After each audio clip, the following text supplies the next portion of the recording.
бахшида ба 28-мин солгарди истиқлолияти давлатии ҷумҳурии Тоҷикистон дар ҷамоати деҳоти Навободи шаҳри Ҳисор майдончаи варзишӣ, маркази савдо, мағозаи хӯрокворӣ ва синфхонаҳои иловагӣ мавриди баҳрабардорӣ қарор гирифт.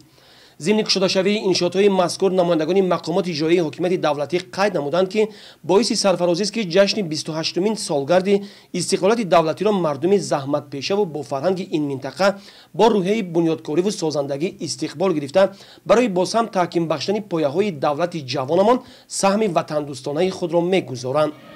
дар чорабинии фарҳангии фароғатӣ аз тарафи ҷавонон ва хонандагони муассисаҳои таҳсилоти миёнаи умумии тобеи ҷамоати деҳоти Навободи шаҳри Ҳисор намоиши ҳунарҳо, барномаҳои ҷолиб, суруду таронаҳои ватандӯстона намоиш дода шуд.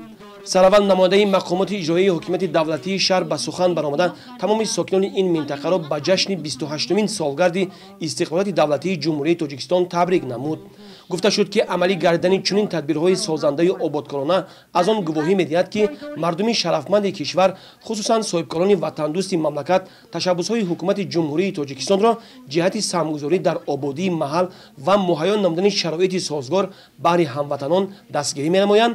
ҳамаи ин бори дигар собит сохт, ки сокинони ин гӯшаи кишвар ба рушду инкишофи Тоҷикистони соҳиб истиқлоламон боварӣ доранд ва дар ин самт бо нерӯи созандаи худ дар пешбурди ҷомеаи муосири тоҷик саҳм гузошта истоданд.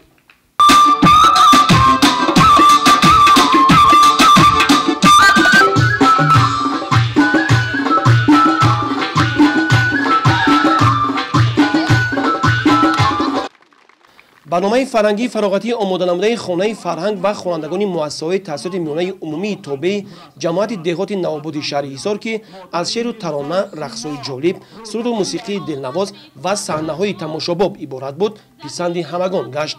онҳо бо пешниҳоди таронаҳои ватандӯстона, ки инсонро ба ҳифзу посдоштани неъмати бебаҳои замони соҳиб истиқлолӣ талқин менамояд, хотири ҳозиринро шод гардониданд.